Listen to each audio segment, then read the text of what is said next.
Good evening, I'm Ian Hannamansing. Tonight, mourning a Canadian legend. You may call me Captain. A star of stage and screen, we look back at Christopher Plummer's extraordinary career. Where have you been all my life?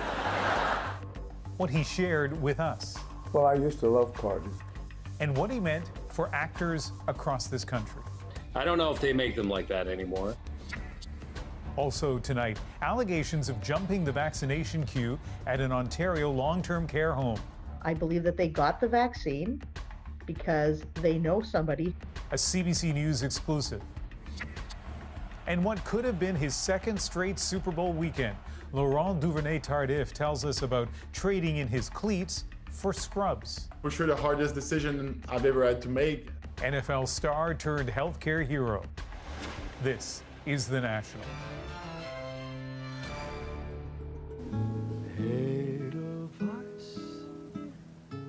Christopher Plummer in one of his most famous roles, on screen for one of Hollywood's most beloved songs.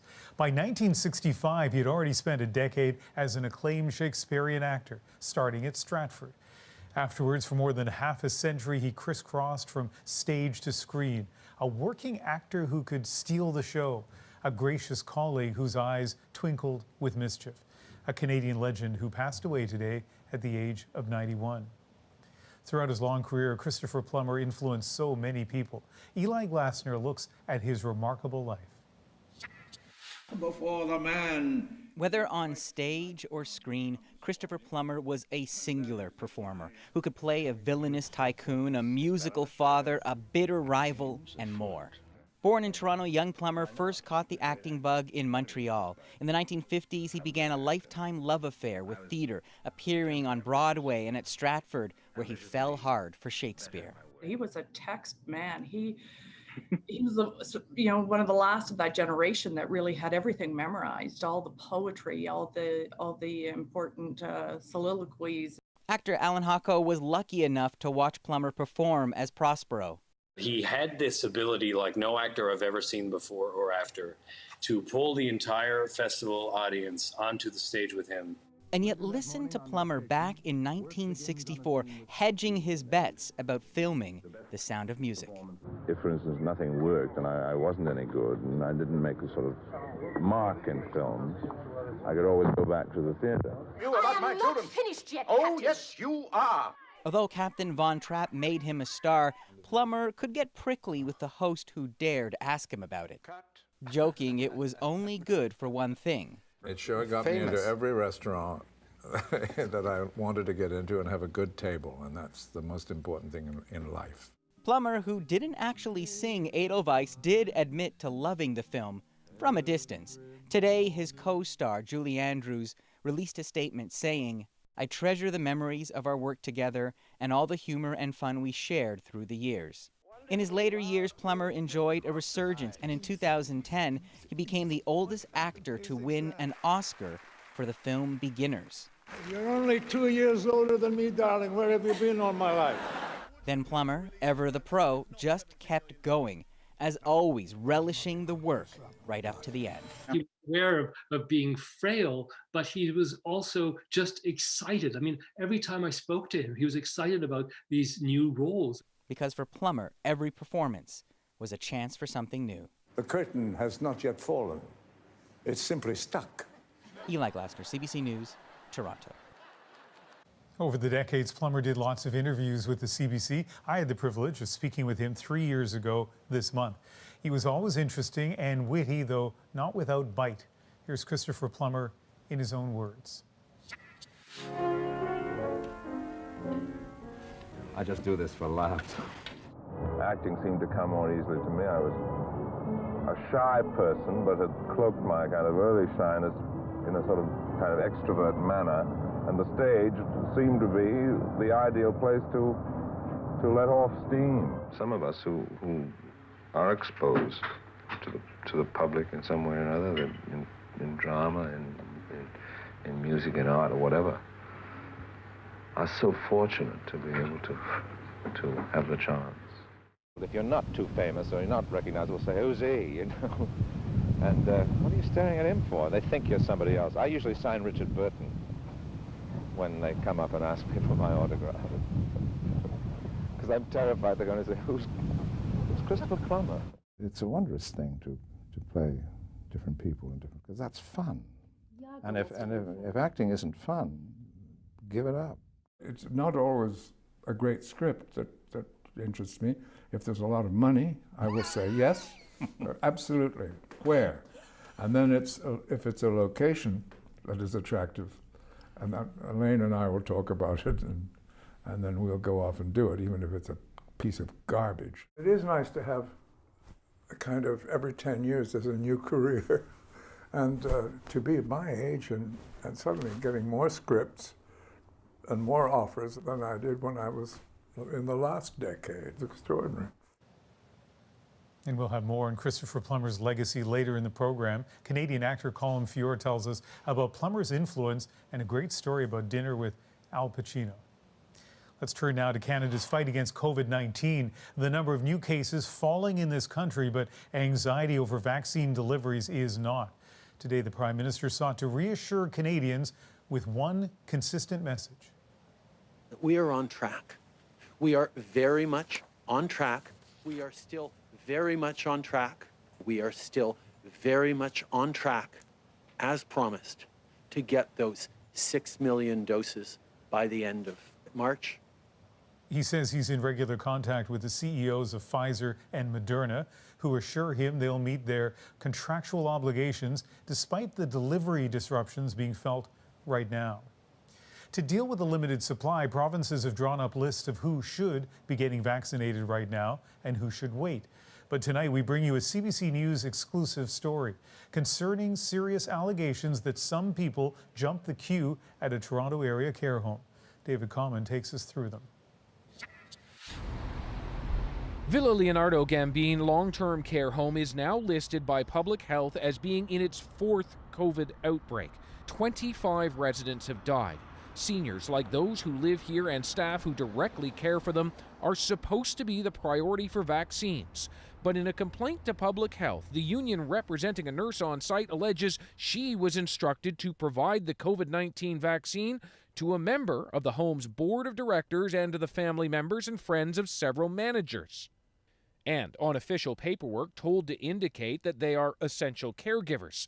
The union says this was for at least 10 people who came to the home and asserts a medical professional removed some doses of the vaccine for what appeared to be his personal use. I believe that they got the vaccine because they know somebody. And the union's Charlene Nero says the nurse didn't like what was happening. She was actually offered the opportunity to call her own family members in who are not yet on the priority list for vaccines and have them vaccinated. She declined. But board chair Andrew Iacobelli did take a shot. Only after, he says, all of the available staff and residents received the vaccine. There were leftovers, so those not on the priority list were given a shot, instead of having them expire and disposing of them. Those shots given to other non-frontline staff who work or volunteer, including family members of staff and volunteer board members who are often present in the home, even though rules say non-frontline staff shouldn't generally even be in the home during a lockdown. If these allegations are proved to be correct, this is just completely unacceptable. But this prominent gerontologist says others should have been found, such as off-duty staff or residents at other homes. This is what concerns you when we have extra doses that are not going into the right arms. York Region Public Health says it generally reaches out to medical first responders to use up leftover shots. It is now sending officials to oversee the home's next immunization clinic, as many long-term care residents across Ontario still have not got their first shot. So, David, this is a complicated story and still lots of questions. Yeah, absolutely so, Ian. You know, why were so many of these vaccines thought out in the first place? Who decided to offer them to these particular people? And then who decided to even allow them inside, particularly because homes like this across the province have been locked down since the beginning of the pandemic. If you aren't a resident or someone directly involved in a resident's care, you're not supposed to be inside. And that has now, Ian, prompted that union to launch a grievance on infection control. David Common in Vaughan, Ontario tonight. Thanks. New modeling in BC shows the province has begun to slowly bend the curve, but for those who thought today might bring an easing of restrictions, no such luck. Right now, we need to stay the path. We need to buy time. Current restrictions on gatherings and other activities are being extended indefinitely. The rules were set to expire tonight.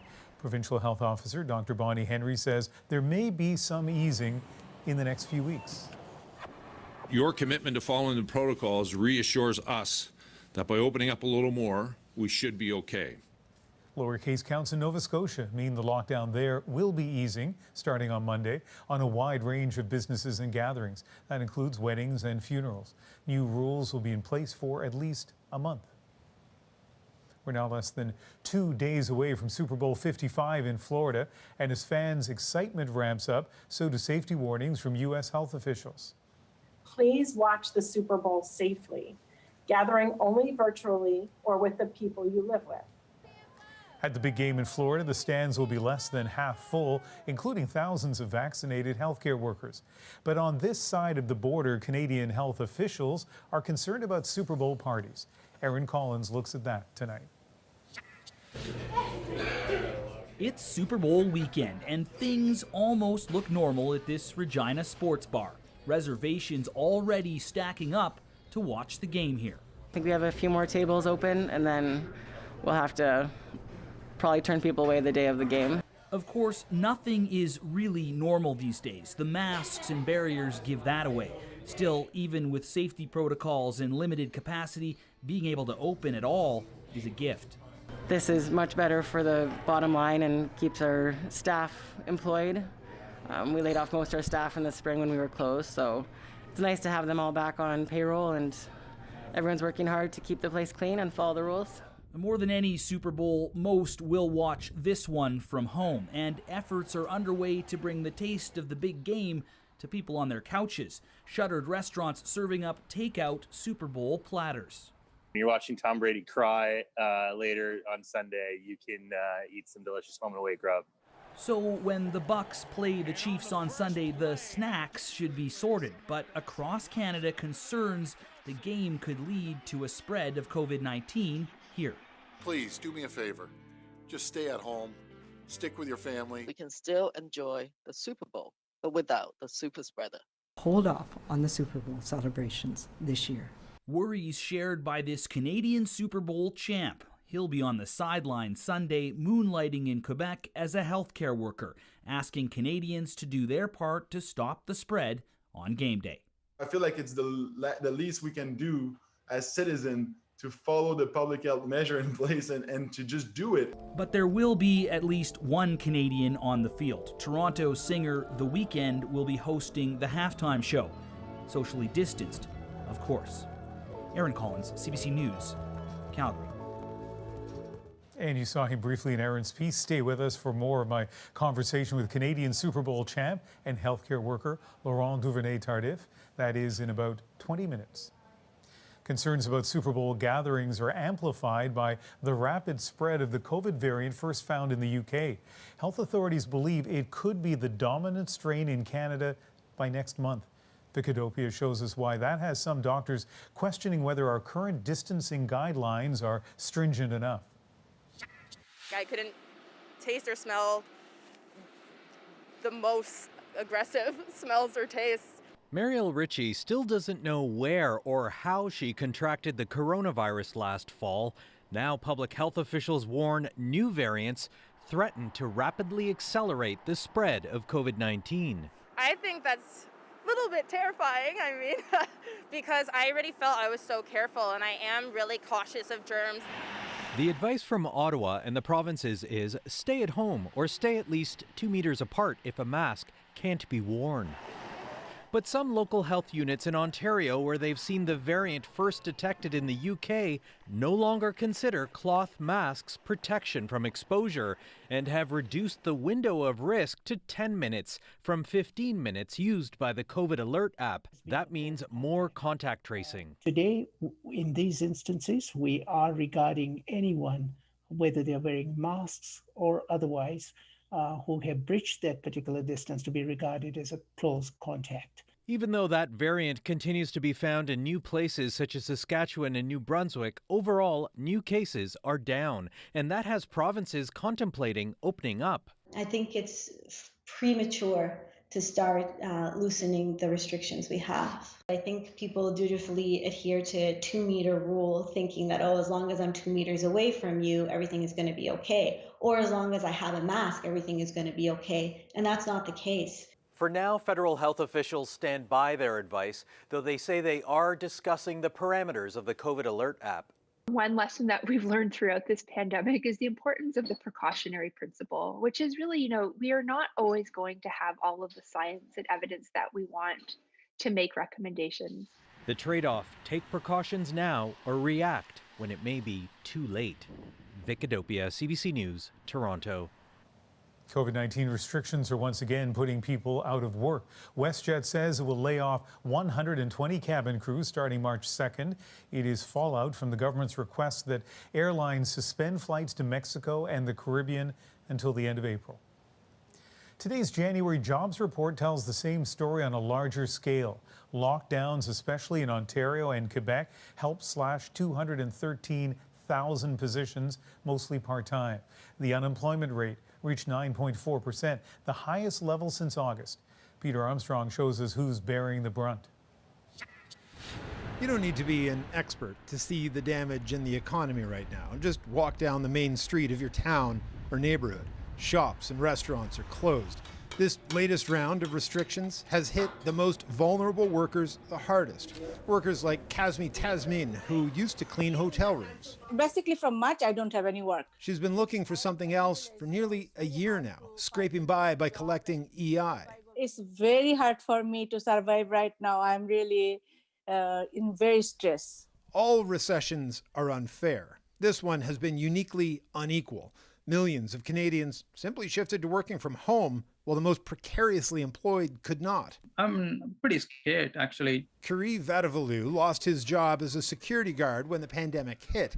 His wife is 6 months pregnant. Even if I get a job, to actually go to the job, because especially the frontline work is extremely unsafe. Things are already changing for the better. Restrictions in Quebec are beginning to lift. Schools in Ontario are reopening, and many expect businesses aren't far behind. But experts warn the recovery won't be simple or fair. This is what's happening now, right? The up and downs. This workplace strategy expert says things are getting better, but there is a light at the end of the tunnel. The tunnel gets elongated and it gets bumpier. The first thing to manage is the health crisis. Get the case numbers down and the vaccine numbers up. But just as important, testing and contact tracing to make vulnerable jobs safer. So sure, we can see a light at the end of the tunnel. There's a lot of work to do between now and then. Peter Armstrong, CBC News, Toronto. A Manitoba man who broke through the gates of Rideau Hall last July has pleaded guilty in an Ottawa court. Corey Huron admitted guilt in 7 weapons-related charges and 1 of mischief. The Canadian reservist, who was armed, was stopped as he walked through the grounds towards the Prime Minister's cottage. He told the court he wanted to confront Justin Trudeau at his daily media briefing to complain about his handling of the pandemic. His sentencing hearing is set to begin February the 23rd. And a Manitoba judge has denied Peter Nygaard's request for bail, citing, among other concerns, the fashion mogul's history of not showing up to court.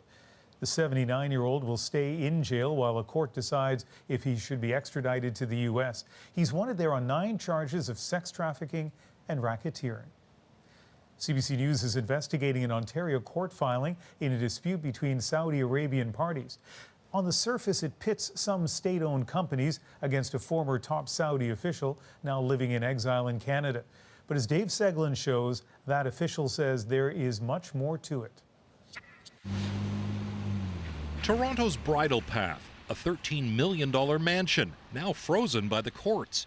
It's home to former top Saudi spy chief Dr. Saad al-Jabri. He's now accused of embezzling more than $4 billion before he fled his home country in 2017. Al-Jabri served under Saudi Arabia's previous crown prince as head of security and counterterrorism. Dr. Saad. Alan Tredenik is a former CSIS officer who worked with him when stationed at Canada's embassy. Al-Jabri was a high-up government official in the intelligence side and the security services and helping the West. But in 2017, there was a major shift. A new crown prince took control. Al-Jabri and his family fled, fearing for their lives. In my opinion, he holds the keys to Pandora's box for the current crown prince.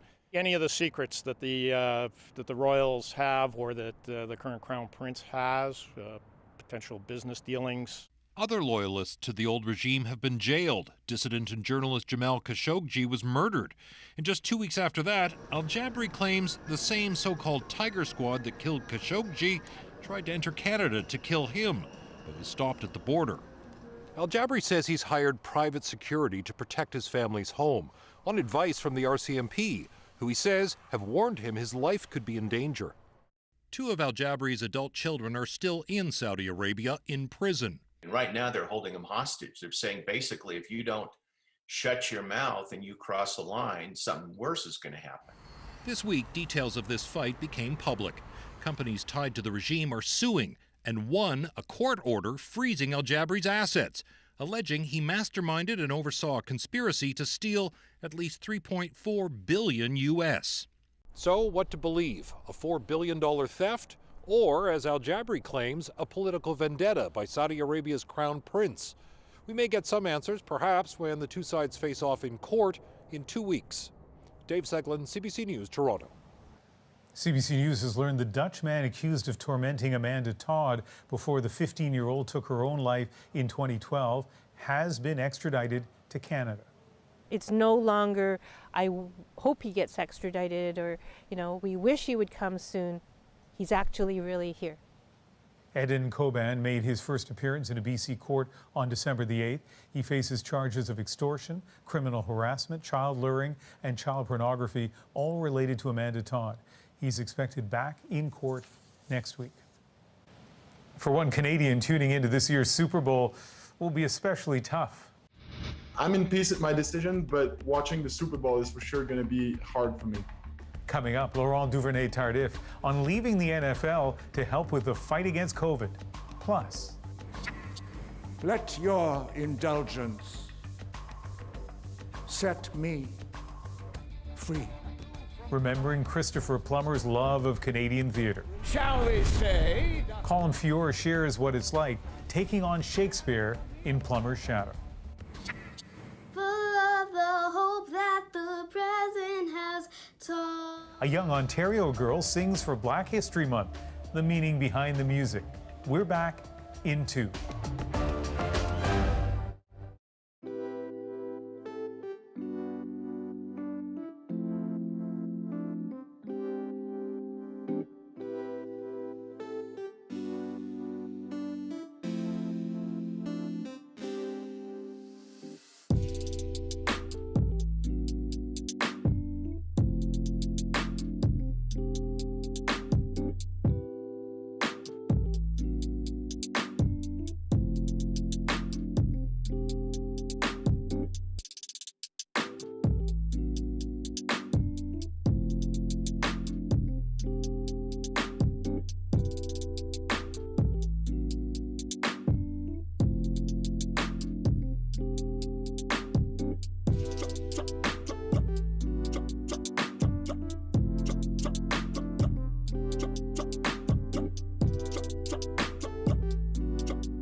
Welcome back. The UK is among the countries hardest hit by the pandemic, but it's also a global leader in fighting the virus through immunization.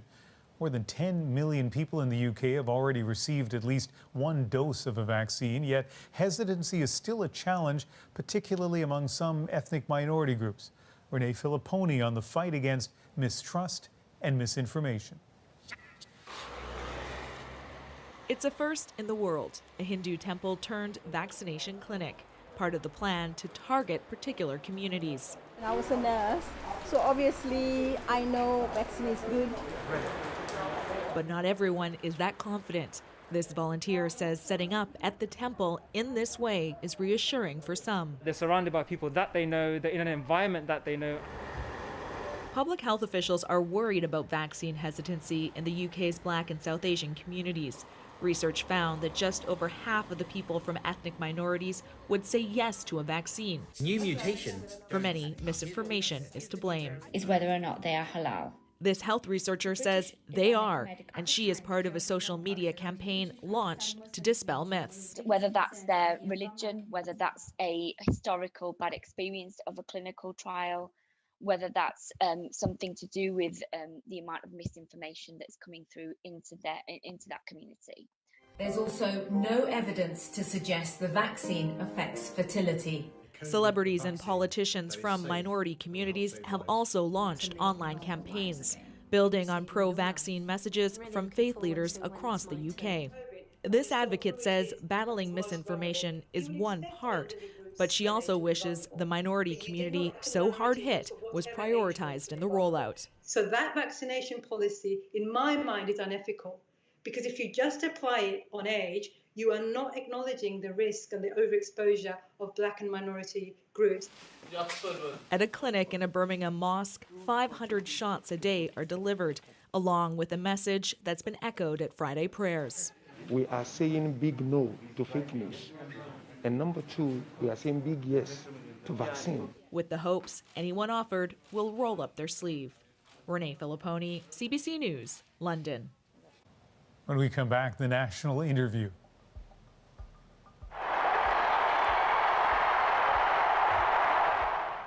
This Sunday, Kansas City defends its Super Bowl championship title, but Laurent Duvernay-Tardif will be watching his former and perhaps future team. 10 years from now, 5 years from now, I want to be able to look at myself in the mirror. He opted out of the season to fight COVID on the front lines here in Canada. He reflects on his year off the field right after this.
What help this time?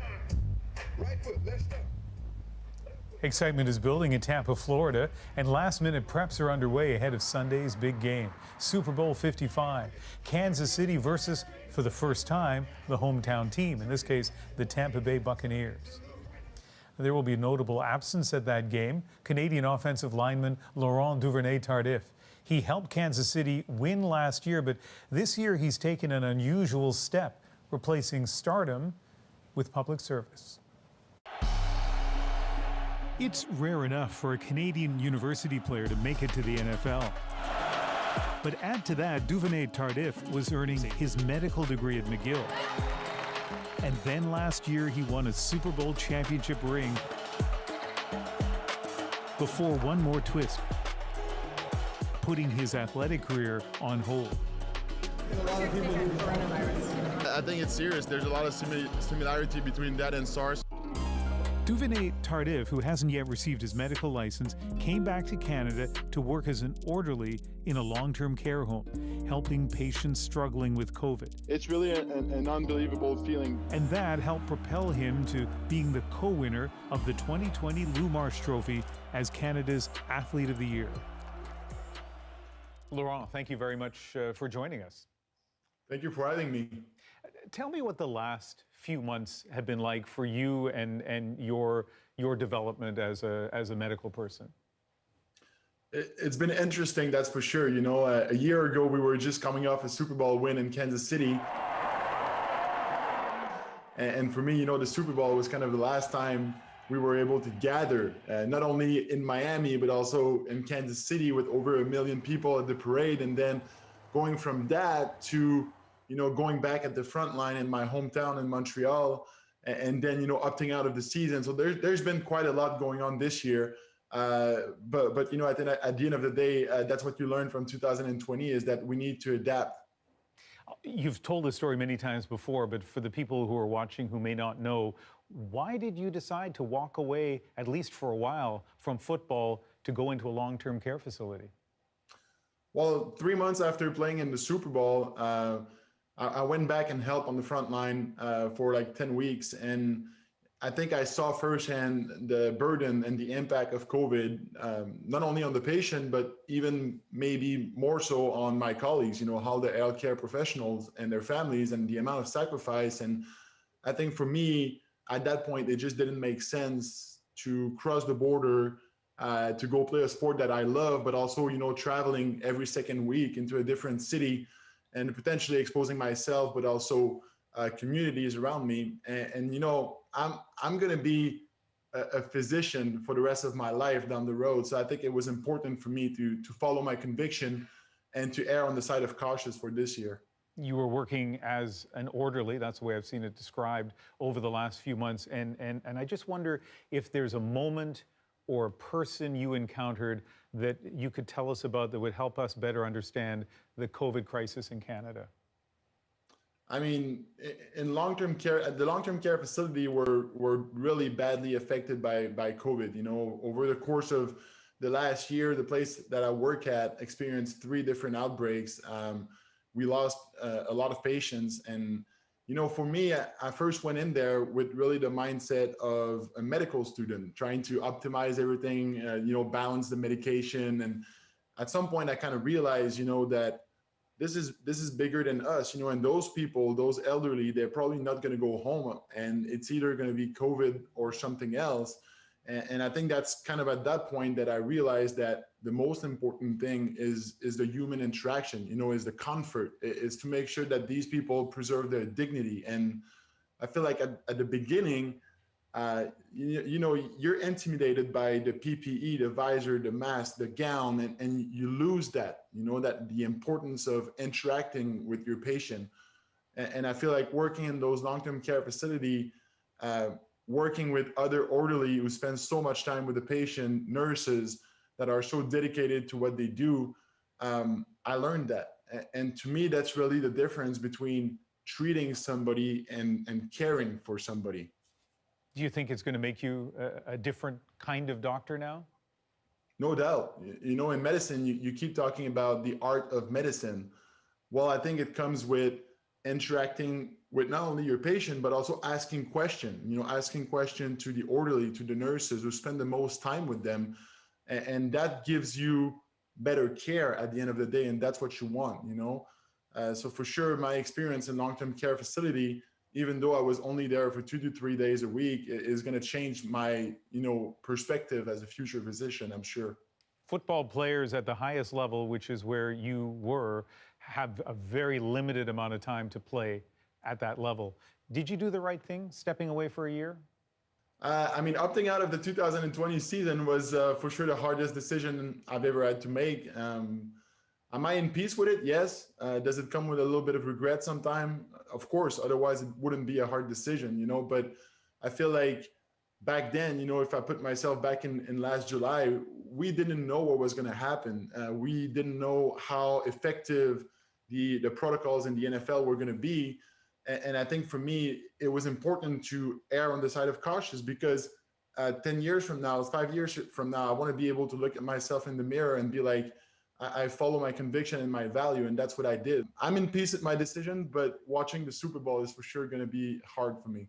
What's it going to take for you to get back into the NFL? Because I've read that that's what you want to do, but to go from the life you're living right now back to that very tough, brutally physical league, what's it going to take? It's going to take for sure a lot of determination, and that's what I try to do right now. There's a lot of uncertainty for sure when it comes to playing next year because, NFL is a business. There's always other guys that are coming from college that are healthier, cheaper, better than you. So you always got to prove yourself. But I feel like right now, the only thing I can really control is make sure that I show up in Kansas City in the best shape possible next year. So that's what I'm working on. I try not to get too anxious with what happened if this or if the pandemic is still with us come next September. Like I try to just focus on making sure that I show up next July in Kansas City in the best physical shape possible. A lot of Canadians, as you know, are going to be watching the Super Bowl, but this year, health officials are telling them, from the East Coast to the West Coast, don't have a party, don't gather with people because of COVID. You're in a unique position to answer this question. What do you say to people who are watching, who are planning to break those rules, who say, it doesn't really matter, I'll get together, have a party this Sunday, despite COVID?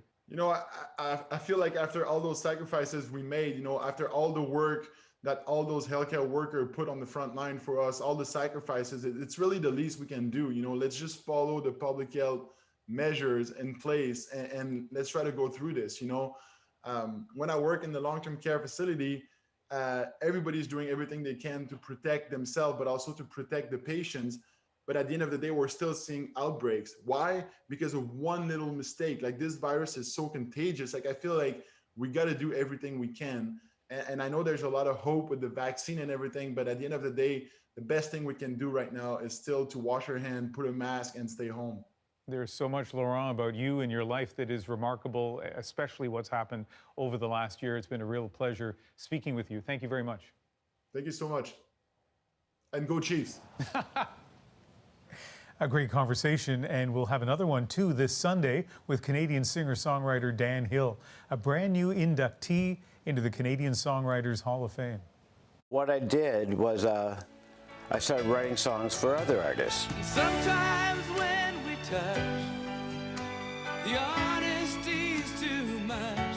Sometimes When We Touch being a huge hit for me personally, it meant every single writer, producer, and artist was suddenly interested in my songwriting. So I ended up writing with the biggest, most successful songwriter-producer of all time, Michael Masser. Well, Michael Masser and I wrote a song called In Your Eyes. In your eyes.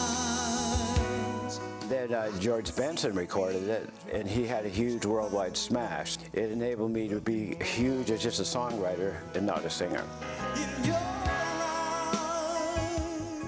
My conversation with Dan Hill this Sunday on The National. And when we come back, we return to our top story. Actor Christopher Plummer died today, and what a legacy he leaves. What kind of music's that? Probably house music. Yep. From the screen to the stage, he made it seem effortless.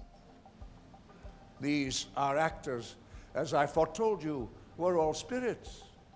Colin Fiore tells us about the man behind the performance.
You're only 2 years older than me, darling. Where have you been all my life?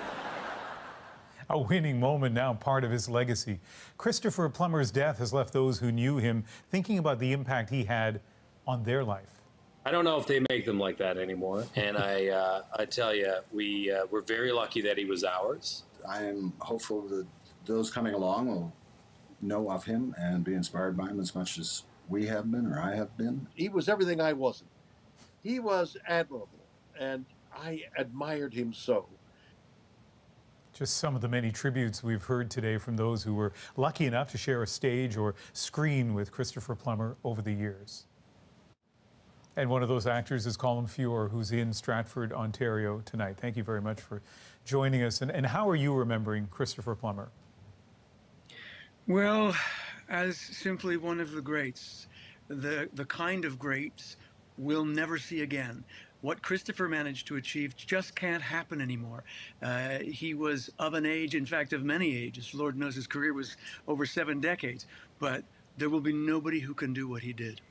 So explain that to me, because there's so many actors who have done so many things. What is it that made him unique? Well, he was fundamentally grounded in a couple of really important things for acting. One of them is music. He was terribly musical. And the other is a real love of the theater. So his careers in television and film all were basically founded on that solid grounding. And, you know, authors like Shakespeare's and O'Neill's and Moliere's and Chekhov's. And so the list goes on. When you come to it with that richness and the real extraordinary uniqueness that was Christopher Plummer, I mean, he really did say, look at me, something wonderful is about to happen. And that's why we all admired him and wanted to be him, and had to come to the very sad conclusion sooner or later that it was just never going to happen for us.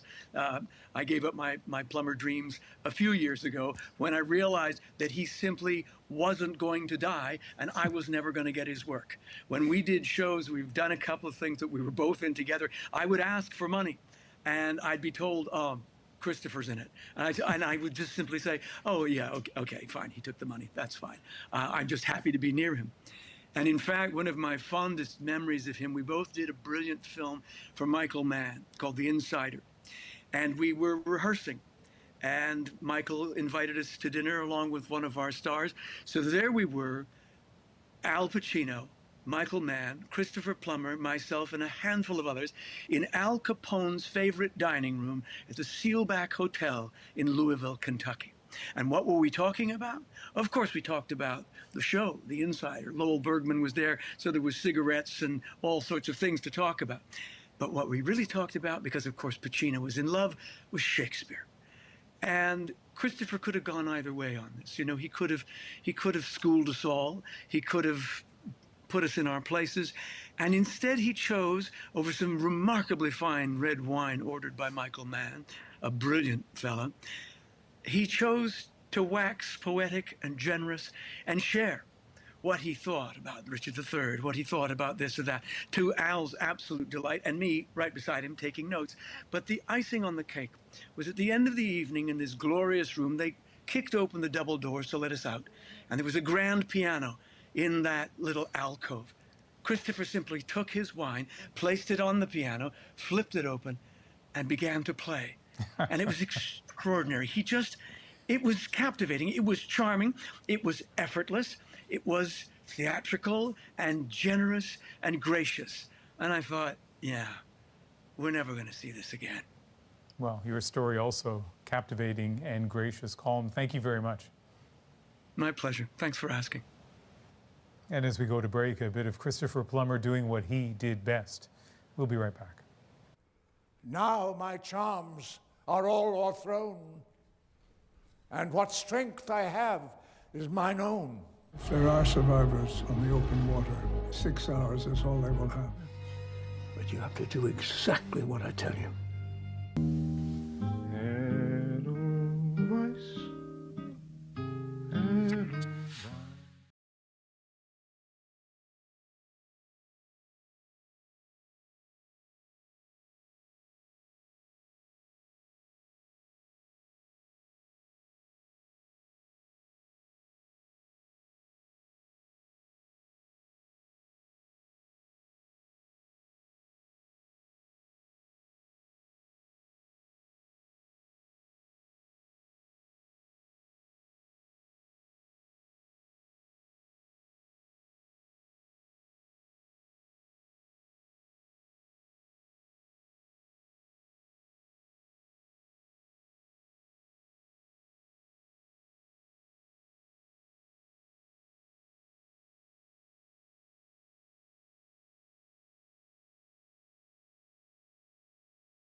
Welcome back. As Nova Scotia's COVID-19 situation improves, it's now loosening some restrictions, allowing officials to focus a little more on other priorities, like convincing Canadians already working from home to consider making Nova Scotia home. Kayla Hounsel explains. Ian Ewell works for a company that makes software for computerized mapping. He did it in California for 14 years. Now he works from home in Nova Scotia. There's definitely a quality of life here that probably a lot of people don't realize is as high as it is. That's exactly what the Nova Scotia government is banking on. It's launched a campaign targeting other Canadians to move here. The tagline, if you can do your job from anywhere, do it from here. Bring your job and come here to Nova Scotia and do that job from here, sitting on the edge of the ocean if you want. The campaign boasts that you'll be hard-pressed to find a better Zoom background. It doesn't show you, well, this. Listen, in Canada, we have winter right across the country, so we're not scared of that. The goal is to bring 15,000 people to Nova Scotia within 1 year.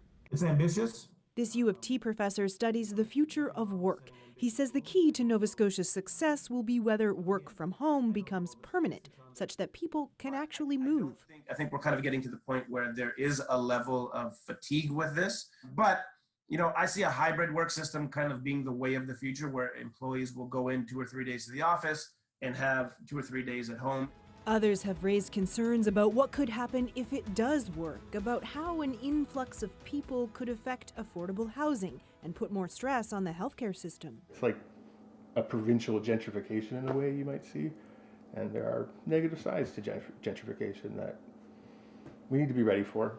Ewell says he does generally support growing the population. He's not sure whether he'll stay forever, but the people behind the campaign say attracting highly skilled people, even for a short time, is better than not at all. Kayla Hounsel, CBC News, Kentville, Nova Scotia. Next on The National, a song for Black History Month. Till victory is won. What it means to this young singer next in our moment.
Lift every voice and sing.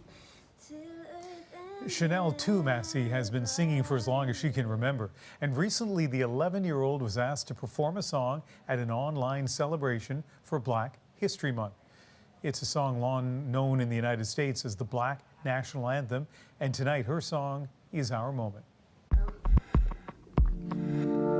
Lift every voice and sing. When I learned about this song, it was actually for a Black History Month event, and they asked me to sing it, and everybody at school was talking about it. I'm pretty sure that it's an older song, but I think I did a version that's more like Alicia Keys. It meant a lot because I think that song is inspiring for Black people, and so for me to sing it's like really special. Till victory is won. Well, she makes it sound special, and she'll get to perform it a few more times from the library in London, an online series of performances. She did it on CBC Radio in London, Ontario as well, and told our producer Eliza that she couldn't believe she was on the news. So I hope you're watching tonight. That is the National for February the 5th. I hope you can join me on Sunday for Cross Country Checkup on CBC Radio 1. It begins at 4 p.m. Eastern, and then later that evening back here on the National. Good night.